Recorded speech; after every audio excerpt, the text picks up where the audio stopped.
अर्ज कर रहा था कि जब भी किसी नेमत का फकदान हो जाता है, फकदान उर्दू लफ्ज़ है, यानी कोई चीज़ गुम हो जाती है या नहीं पाई जाती, तब उसकी अहमियत का अंदाज़ा होता है। जब नोटबंदी हुई थी ना, तब लोगों को पता चल रहा था कि ऑनलाइन पेमेंट की कितनी हैसियत है। और जब जनाबे वाला डिजिटल भारी हो रहा है ना, अब लोगों को पता चल रहा है कि कैश की कितनी हैसियत है। मैंने कई बार फ्लाइटों में और एयरपोर्ट्स पर और कई जगहों पर ऐसा देखा है, करोड़पति लोग छुट्टे भीख की तरह मांगते हुए होते हैं और हमसे कहते हैं और भी लोगों से कहते हैं कि साहब ये ऑनलाइन पेमेंट कर देता हूँ, मैं मुझे ज़रा सा कैश दे दो, असल में मैं कैश लेके नहीं आया। ठीक है, मैं एक बार ट्रेन में सफ़र कर रहा था, आप सुनकर हैरत करेंगे, हालांकि मैं पर्सनल वाक़यात बहुत कम बयान करता हूँ, मेरा मिजाज नहीं है, लेकिन बात आ गई तो अर्ज़ कर रहा हूँ। एक बार मैं ट्रेन में सफ़र कर रहा था, एक आपकी तरह नौजवान लड़का बैग टांगे हुए, शक्ल से लग रहा था कि बहुत मालदार आदमी है, और उसने बाकायदा उसने खड़े होकर कहा भी कि मेरे पास अकाउंट में इतने इतने रुपए पड़े हैं, लेकिन हज़रत 20 रुपए की बोतल लेने के लिए उसके पास पैसा नहीं था, इसलिए कि उस बोतल वाले के पास स्कैनर नहीं था। उसने कहा कि 20 रुपया दो तो बोतल देता हूँ। उसने कहा यार 20 का 40 कर दूंगा तो मुझे अपना पेटीएम बता, फोन पे बता, फला बता। उसने कहा मैं कोई फोन पे भी नहीं रखता हूँ, 20 रुपए दो बोतल ले जाओ। उसने कहा प्यास लग रही है यार, 20 रुपए दे दे, मुझे अपना नंबर दे दे, मैं बाद में पैसा दे दूंगा। कहा कुछ नहीं, पैसा दो तो पानी मिलेगा, वरना खुदा हाफिज। मैं देख कर तरसता रहा। मैंने कहा देखें ये दुनिया है, अगर आपके पास कैश नहीं है तो 2 कतरे पानी पिलाने लोग तैयार नहीं है। कयामत के मैदान में तो सवा नेज़े पर सूरज होगा, तांबे की जमीन होगी, और वहां अगर हम और आप अमाल से खाली होंगे तो कौन हमें कौसर पिलाएगा, कौन हमें और आपको आकर कहेगा चलो जामे जम पी लो। इसलिए हमें और आपको लम्हे फिक्रिया रखना है कि नेकियां एक ऐसी नेमत है, अल्लाह रब्बुल इज्जत को राजी करने की कोशिश में जब हम और आप मेहनत करते हैं नेकी मिलती है।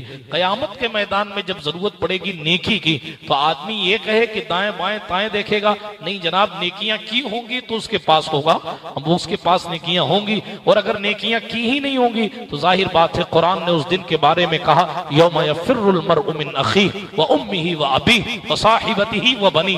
वो दिन ऐसा दिन होगा जिस दिन आदमी अपनी माँ से भागेगा। बात खत्म हो गई। कुरान ने सबसे पहले उम्मिही कहा, माँ का नाम सबसे पहले लिया, उसके बाद बाप का जिक्र किया, क्योंकि माँ से ज्यादा कायनात में कोई नहीं चाहता। और कुरान ने कह दिया कयामत के दिन माँ ही भाग खड़ी होगी, तो फिर जाहिर है उस दिन हम कहेंगे काश हमारे पास नेकियां होती तो हम भी इधर खड़े होते जन्नत के करीब, काश हमारे पास नेकियां होती तो हम भी रसूलुल्लाह के करीब होते, काश हमारे पास नेकियां होती तो हमें भी मुस्तफा कौसर पिला रहे होते। बिरादराने मिल्लत इस्लामिया, जब इस तरह की महफिल सजाई जाती है ताकि नेकियां कमाई जाए, तो लोगों को नेकियों की अहमियत का अंदाजा नहीं होता। वो इधर बात कर रहे होते हैं, उधर बात कर रहे होते हैं। ये राहुल गांधी की सभा नहीं है, ना ये अमित शाह की रैली है, ये पैगंबर अमन की महफिल है। यहाँ मुस्तफा जान रहमत सल्लल्लाहु अलैहि वसल्लम के तकद्दुस पर बातें होती हैं, और वो उस जात का नाम है। मैंने कल पाली में भी कहा था, 1000 बार बशोरम दहन से मुश्क गुलाब हुनूज नामे तो बतन कमाले बेअदबीज। कहने वालों ने कहा 1000 बार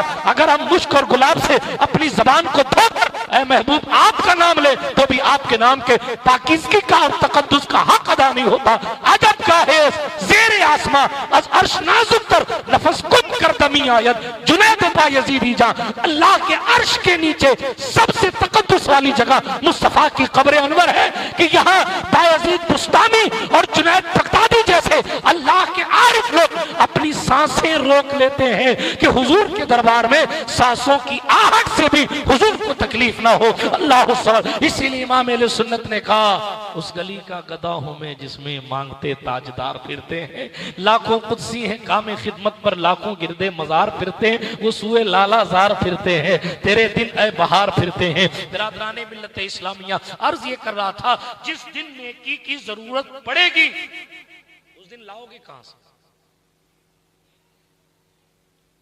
उलमा के पास तो बैठने का टाइम नहीं रहा, शादियों की महफिलों को रस्मों के हवाले कर दिया, शरीयत और हुजूर का कोई ख्याल नहीं रहा।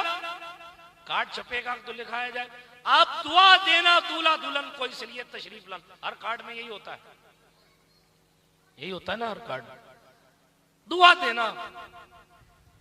रात को जुआ खेलें, दिन में दुआ लगे। रात को अय्याशियों की महफिल सजाई जाए, जवानों के ऐश व इशरत के असबाब और सामान मुहैया कराए जाए, मैं आपकी बात नहीं कर रहा हूं, पूरे माशरे की बात कर रहा हूं। और फिर दिन को कह रहे हैं साहब फलाने पीर साहब ने तो किसी के पीर साहब के बाप की जागीर है जन्नत। क्या शरीयत के अपने उसूल हैं।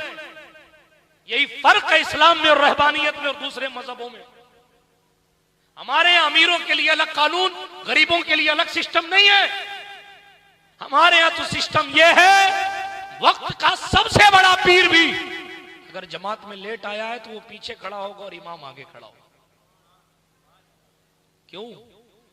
एक ही सफ में खड़े हो गए महमूद व अयाज, न कोई बंदा रहा न कोई बंदा नवाज।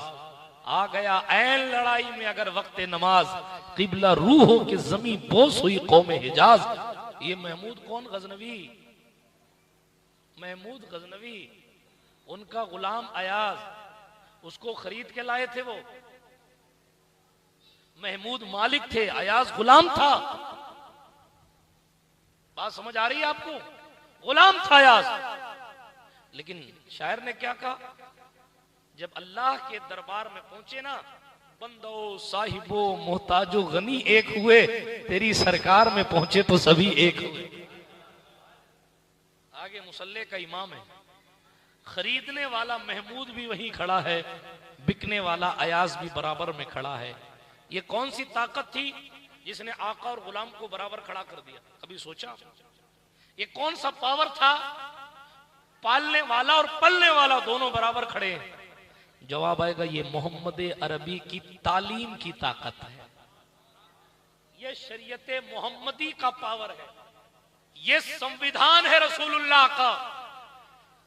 अगर किसी ने अपनी जगह, अपनी नमाज के लिए जगह फिक्स कर ली कि यहां मैं ही ये बैठूंगा, मेरे अलावा कोई नहीं बैठ सकता, तो उसकी नमाज ही मकरूह हो। तो खुद कोई कितने बड़े अल्लाह वाले क्यों ना उसूल पढ़े ना शरीयत का, दीन पढ़े। मैं बात को दूसरी तरफ नहीं ले जाता, लेकिन इतना अर्ज कर रहा हूं, इस बात पर हमें और आपको गौर करना है। हमने अपने दीन की बेसिक्स को क्यों भुला दिया?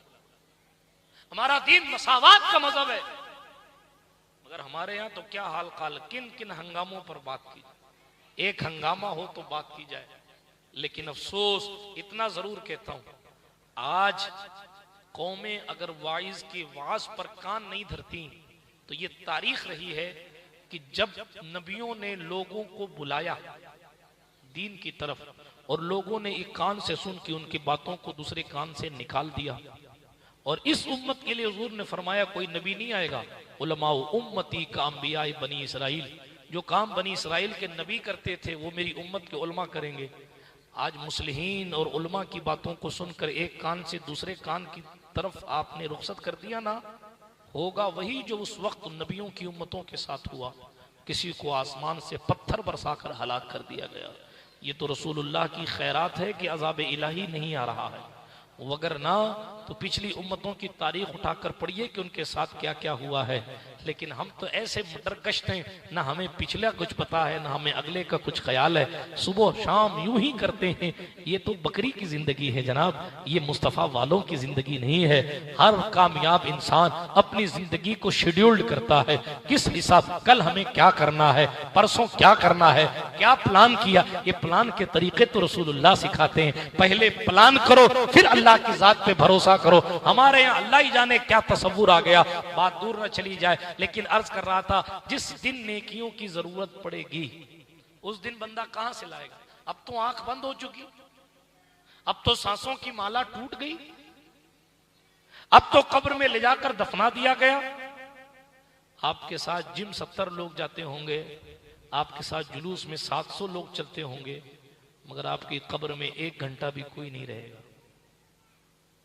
वहां किसको पुकारो?